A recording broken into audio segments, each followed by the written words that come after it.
Ladies and gentlemen, the captain has turned on the fasten seatbelt sign. If you haven't already done so, please make sure the volume of this podcast is set perfectly to your listening enjoyment. Please take your seat, whether that's on the treadmill, car, sofa, or bed, and buckle in for the last trip. My name is Jamie Beebe, and I'll be your tour guide, recreating someone's last days in paradise. On behalf of myself and everyone behind the scenes, please enjoy the Last Trip podcast. And because nobody likes a long flight to get to where they want to be, let's prepare for takeoff. Our victim today is 29-year-old Jason Cortez, who is visiting Los Angeles from Virginia to help a friend with a photography project. On September 10th, 2021, Jason and his friend went to the Ernest Debs park to take some photos. As they were hiking, Jason was shot in the back and died. This was a cold, unforgiving act of random violence, and whoever did this needs to be brought to justice. This week, we're in my current hometown of Los Angeles, the City of Angels, La La Land, Tinseltown, the entertainment capital of the world, the City of Dreams. Los Angeles is the largest city in California and the second largest city in the United States after New York City. It's also one of the most ethnically and culturally diverse cities in the world, and it has a very diverse geography as well.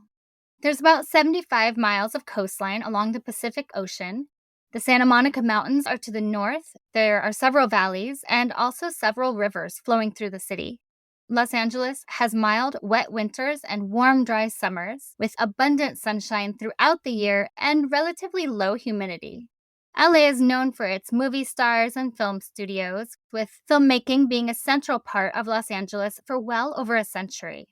In the late 19th to early 20th century, Thomas Edison and other inventors developed motion picture cameras and projectors, and the first motion picture studios actually started emerging on the East Coast of the United States. In the 1910s and 20s, Hollywood became the epicenter of the American film industry because of the weather and the diverse scenery. There was more natural lighting and varied landscapes to choose from. This is when studios like Universal Pictures, Paramount Pictures, and Warner Brothers were established. Soon after that came the introduction of sound in films, and that revolutionized the industry, which led to the golden age of Hollywood, the 1930s to the 1950s. This is when studios controlled every aspect of filmmaking, and iconic movie stars and legendary directors were created. From the 40s to the 60s, studio films began to decline, and more independent filmmakers were moving to the forefront of the industry. The late 60s and 70s saw new Hollywood take over. Gritty, innovative films that reflected the social and political turmoil of the era began popping up. Which brings us to the modern era of amazing technological advances that no one ever imagined, like CGI, 3D filmmaking, streaming services, AI, social media, and ways for people to use media in completely different formats. Jason was a photographer and filmmaker, even making several short films, which is why he was in Los Angeles. He was lending his photography skills to help a friend with a project. The day Jason was shot, they went to Ernest Debs Park, which is commonly known as Debs Park. It's a large municipal park located in the northeastern part of LA. It's one of the city's largest parks, established in the 1910s with 282 acres in the Montecito Heights neighborhood. The park is named after Ernest Debs, who was a former president of the Los Angeles City Council. He was instrumental in the creation of numerous parks and green spaces throughout Los Angeles during the 20th century. It has rolling hills, walking trails, playgrounds, picnic areas, grassy meadows, and views of downtown, as well as the San Gabriel Mountains in the distance. It's a gorgeous spot. The areas surrounding the park can be fairly dangerous, with gang activity and other crimes. There have been shootings near and surrounding the park, but there had never been a shooting inside the park or on any of the trails before this, and never in the afternoon or in the manner Jason was shot. There are also no surveillance cameras on the 5-mile hiking loop where Jason was killed. Most of the hiking spots throughout LA are safe. One that I'd recommend is the hike up to the Hollywood sign, because you can't do that anywhere else in the world, and it's the perfect Instagram photo for your trip to LA. You can hike all the way up and stand right behind the letters, and they're much bigger when you're that close. You get a whole view of the city, and the best time to go is definitely sunset.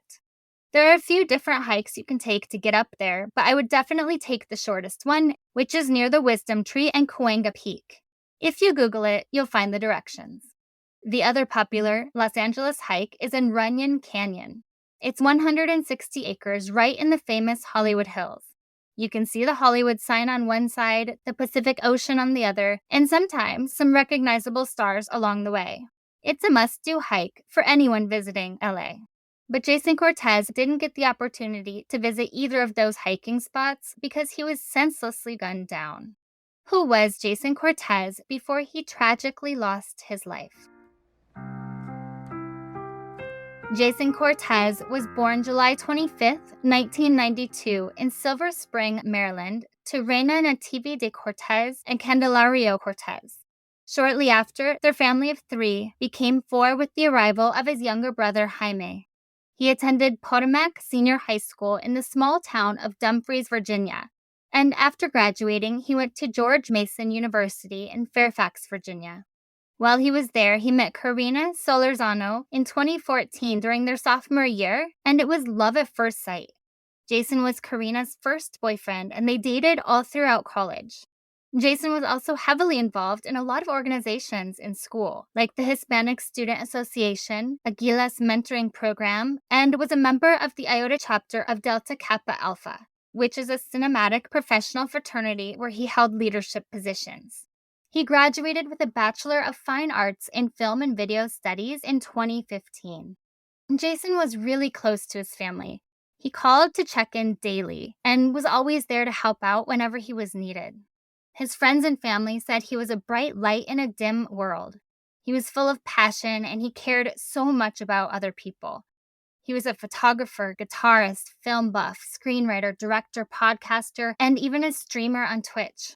He was a beautiful and creative soul full of dreams he planned to fulfill. His passion and energy as an artist, leader, and mentor helped inspire so many people. Jason always had a smile and made light of every situation he was dealt. He was adventurous and loved traveling. He was that guy that everyone wanted to be friends with, and everyone liked when he was around.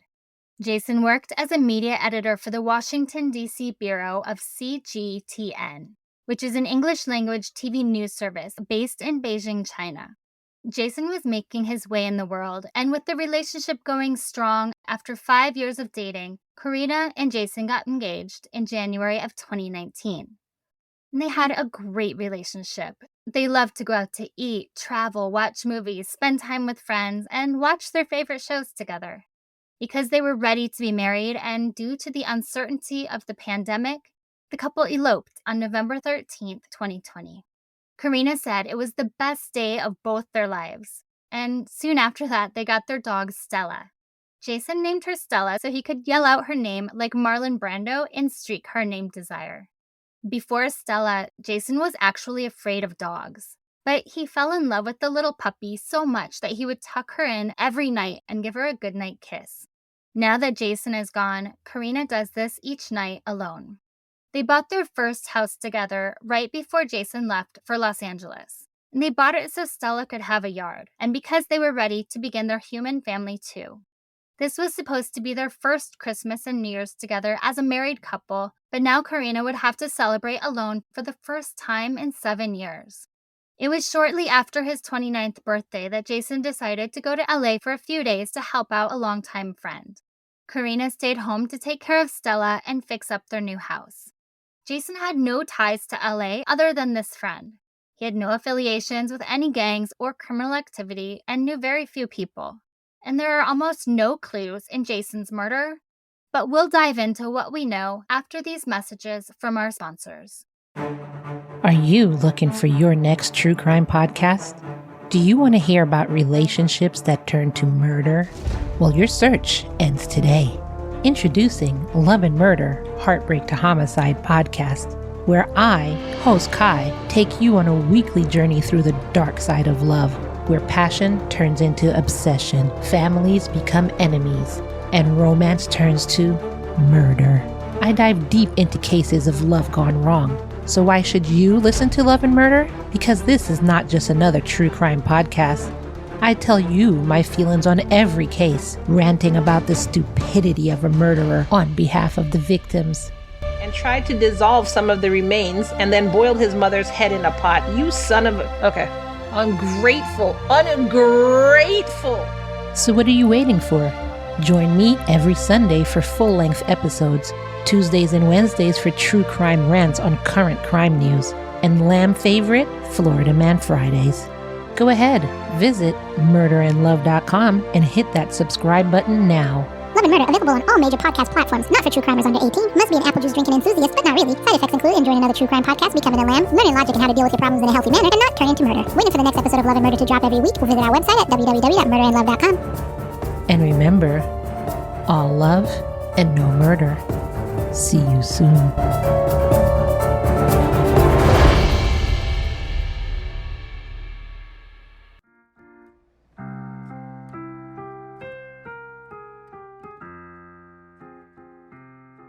Jason said goodbye to his new wife and sweet puppy, boarding a flight from Virginia to Los Angeles on Thursday, September 9th, 2021. When he arrived, he checked in with his dad to let him know he got there safely, and his friend had picked him up at the airport. It was supposed to be a quick, fun trip working on a creative project that Jason was really interested in. The next morning, September 10th, he called Karina on FaceTime, showing her his friend's house and chatting about what needed to be done at their new house. It was like any other ordinary day, talking about life while enjoying his trip to Los Angeles. That afternoon, Jason and his friend had a last-minute idea to visit Ernest Debs Regional Park to take some photos. Jason had his cell phone and camera with him, but not much else. They walked around the park trails for a while, snapping photos, hanging out, chatting, and enjoying the sunny Los Angeles weather. They were ready to leave around 3:30 that afternoon and started walking down the trail back to the car. Jason's friend was a few steps in front of him when he heard a gunshot ring out. He turned around to see Jason fall to the ground, but didn't see where the bullet came from. He panicked, having a hard time figuring out what was going on at first, but he immediately called 911 and began CPR. Seconds later, another man who not only heard the gunshot, but briefly saw the shooter run away, also arrived at the scene. He stayed with the two men, desperately trying to help keep Jason alive. The Los Angeles Fire Department and paramedics got to the park minutes later and tried to resuscitate him, but couldn't. Jason was declared dead at the scene. When police arrived, they found a bullet wound in Jason's back and set up the crime scene. The witness who saw the shooter gave police his account of what happened. He'd crossed paths with Jason and his friend earlier on the trail, but didn't notice anything. When he heard the gunshot, he looked and saw the suspect poke out of the bushes, holding what appeared to be a long rifle. He looked back down the trail and saw that Jason was hit and ran to help. He described the suspect as male, Hispanic, 5 feet 10 inches to 5 feet 11 inches tall, between 20 to 30 years old, and wearing a blue hooded sweatshirt. The shooter ran northbound, last seen headed near Griffin Avenue and Montecito Drive. He also said the shooter was approximately 75 to 100 feet behind Jason when he fired the round into his back. Jason had no way of knowing what was about to happen. There was only one shot taken, and unfortunately, it made contact. Police later determined it was a small caliber bullet, possibly a .22, and a bullet was later found in the area. The witness was able to work with a police sketch artist to come up with a composite of the gunman, and that portrait has circulated at length throughout the city with absolutely no leads. When Karina got the call back in Virginia that Jason was gone, she could only scream. His parents knew by her screams that it was Jason, and their whole world fell apart in that instant. After the shooting, police presence was heavy and they carefully canvassed the area. They questioned people living nearby in the homeless encampments and conducted a full sweep, but didn't recover any firearms. An article from the East Sider, LA, dated April 23, 2019, just a couple years before Jason was gunned down, discusses the crime and homelessness surrounding the park, writing, "The park is currently plagued by vandalism, intrusions of motorbikes, dangerous off-leash dogs, theft of native plants, pillaging of copper and restrooms and irrigation systems, expanding homeless encampments, brush fires, and other safety concerns." They go on to say, "The city has invested a great deal in Debs Park, yet it turns a blind eye to the destruction that is taking place." The article was requesting rangers to start patrolling the park for safety, but that never happened. Perhaps if the city had put rangers in the park as requested, Jason might still be here today. By December, even with the sketch of the suspect, there were still no leads at all in the case, and no new witnesses that came forward. Police held a conference that month with LAPD describing the shooting as random and completely unprovoked. They said the only way they were going to solve this horrible murder would be with help from community members. During the press conference, Detective Abundis said, "He was at the wrong place at the wrong time. This is another example of a senseless killing. There's no motive behind this. I can't explain it." They also said that in a case like this, the use of a long rifle is unusual, especially because it was not at a close distance. They started calling the gunman a sniper because he hit Jason from such a distance. So it's likely he was experienced with firearms. And although they recovered the bullet, no shell casings were found, meaning the shooter knew enough to pick them up. Although gang violence is prevalent in that area and throughout Los Angeles for that matter, they also stated they did not think the shooting was gang-related or for a gang initiation.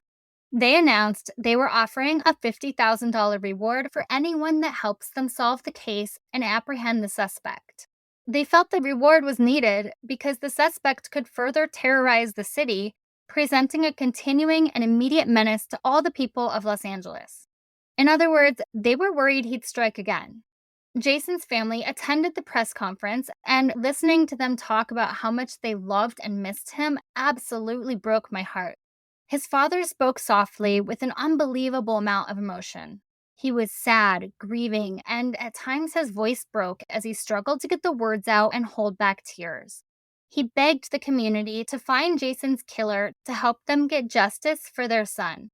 He told the crowd that Jason was hardworking and liked to be behind the camera, and that's why he was visiting LA. That he was doing what he loved when he was senselessly gunned down. His mother spoke in Spanish, crying as she said, "As a mother, a piece of my heart died with my son Jason." They need peace for their family. They never thought they'd be in a situation like this. His wife, Karina, also spoke. She told listeners they weren't able to celebrate their one-year wedding anniversary. She said she didn't want to celebrate their first Christmas and New Year's alone. She begged everyone to look at the sketch, and if it looked like anyone they knew, to reach out, even if it was their brother, son, husband, or friend. Because Jason was gone, and that's what he was to them, and they needed to do the right thing. She talked about the website they created to celebrate his life, his passions, and his legacy at celebrateJasonCortez.com. Investigator on the case, Detective Abundis, asked for anyone with information to call the police department or even report their tips anonymously because any information would help. Police were hoping through this press conference and the $50,000 reward that somebody would step up because they had no leads to go on after 3 months of investigations. The case was already cold. Watching the press conference, I wondered what kind of person the killer was. I wondered if he was also watching the press conference, if he was reading the news articles about Jason, learning how loved Jason was. How much had the killer planned this out, and was he going to do it again? He's gotten away with it for the last 3 years. There is nothing at all to stop him from doing it again. Or maybe he has done it again. There are shootings in Los Angeles almost every day. How do we know this killer isn't some part of other unsolved murders in the city? From what we know, it looks like he acted alone. If he doesn't tell anyone what he did, and no one recognizes him from the sketch, I don't see how he'll ever be caught. A random, senseless murder with no motive is the hardest to solve. But we have a sketch, so why hasn't anyone come forward? Maybe people who could recognize him haven't seen the sketch and aren't watching the news. This case didn't get nearly as much news as other random murders. Jason was a Latino man from another state, and his parents' first language is Spanish. So his story hasn't stayed in the news the way that others do, like a young blonde woman would, someone like Natalie Holloway. Maybe the suspect was traveling through LA and doesn't have any friends or family here, so there's no one to identify him.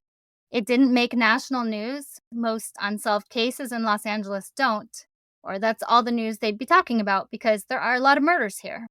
I'll post the shooter's sketch on my Instagram at the Last Trip Crime Pod, and I hope that enough people from around the world can see it.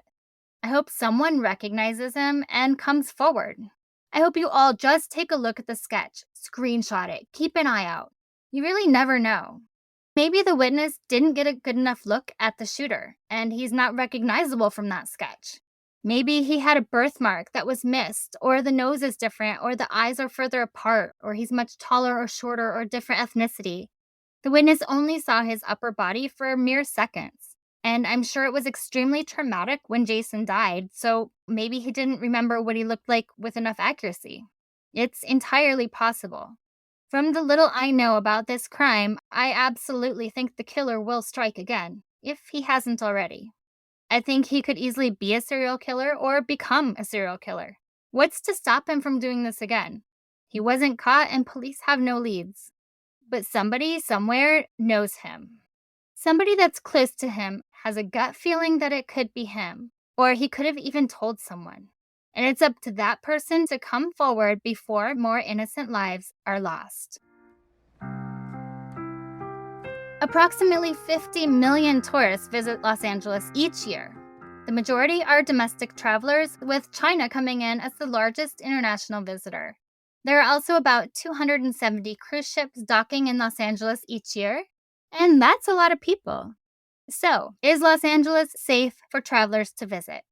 According to the 2021 Safe Cities Index, it's the 18th safest city among 60 cities worldwide.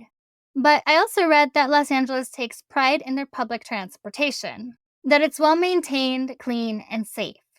Because I live in Los Angeles, I know that is absolutely not true. If you're visiting Los Angeles, I would advise renting a car or using rideshare like Uber or Lyft. If you have no choice and must take public transportation, the buses might be a little safer than the trains. There is an extremely high population of unhoused people in Los Angeles. Many have mental health issues or are drug addicts, and they frequent public transportation. You will see people openly doing drugs on public transportation, along with occasional assaults and other violent crimes. On average, train riders experience 7 violent crimes per 200,000 passengers, and bus riders experience about 1 per 200,000 passengers.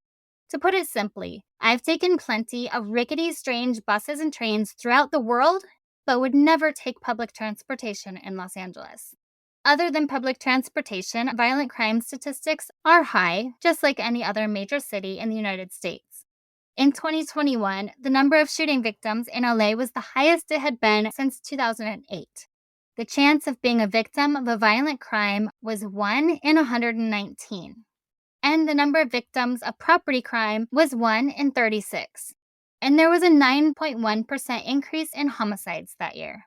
The thing about crime in LA is that it's not limited to any specific parts of town. There are armed robberies at the fanciest restaurants in Beverly Hills in broad daylight. People in nice areas have been shot, getting their dogs stolen while out on a walk. Shootings in or outside of nightclubs and bars are not uncommon. And random violent crimes are on the rise due to the homeless crisis in Los Angeles. When I'm home, I make sure my doors are locked and my alarm system is on because home invasions and burglaries are also on the rise. Don't get me wrong, Los Angeles is an amazing city. I live here and I love it. I wouldn't move for the world. But it is also very dangerous. Is it safe for tourists? Overall, yes. More than likely, you'll be just fine visiting LA. But there are some popular tourist areas that I think are pretty dangerous. The Hollywood Walk of Fame is not a safe area. There are people doing drugs out in the open and overdosing in front of families with children. Tourists get robbed on the street day or night. And when violent crime occurs, it is often random and without warning. Venice Beach is definitely not safe after dark and even pretty sketchy during the day. There are problems with drugs, gangs, and unhoused people, resulting in a lot of petty crime and some violent crime. And wherever you go, keep an eye on your drinks, don't walk alone at night, don't wear expensive jewelry, or carry large amounts of cash. Don't let your guard down just because you're in an expensive part of the city. Crime happens everywhere in Los Angeles. Places that rely heavily on tourism normally have less violent crime towards tourists because it's bad for business. That's not the case in LA. Here, violent crime does not care who you are. Drugs are very easy to get in Los Angeles, but don't do it. There is a fentanyl crisis in the city, and there's a chance that whatever you buy will have fentanyl in it. Marijuana is perfectly legal, so if that's your thing, you can walk into any dispensary and pick up whatever you want. If you're visiting LA, make sure you have a safe place to stay. Use the buddy system when you're traveling with friends, keep your guard up, and stay especially vigilant at night. And as always, inform someone about your plans before going anywhere. Tell someone reliable where you're going and what you'll be doing and when to expect you back. And my number one tip to staying alive on vacation is to pay attention to your gut. If something doesn't feel right, it isn't. Jason Cortez was shot in the back on September 10, 2021 at 3:30 in the afternoon while hiking at Ernest Debs Park in Los Angeles. His murderer has never been found, but there is a sketch from a witness. He is described as male, Hispanic, 5 feet 10 inches to 5 feet 11 inches tall, and 20 to 30 years old. He was wearing a blue hooded sweatshirt. The LAPD has issued a $50,000 reward for any information related to Jason's case. That's a life-changing amount of money. If you know anything at all, please contact Detective Abundis at 213-486-8700, or to submit anonymous tips, call 800-222-TIPS, that's 800-222-8477, or visit lacrimestoppers.org. Someone out there does have information and knows who killed Jason. The sketch might look like your son, brother, boyfriend. Call the police. Do the right thing. Jason's family deserves justice. And finally, remember to leave a review and rate this podcast 5 stars if you like the show, or hell, even if you don't. But either way, feel free to let me know what you think. Please follow The Last Trip on Instagram at The Last Trip Crime Pod, and subscribe on Patreon to support the show. You'll get extra research, videos, photos, and updates, and even learn more about my personal travels. That's patreon.com/thelasttrippodcast. I'm Jamie Beebe, bringing you your last trip and signing off until the next one. Thanks for listening.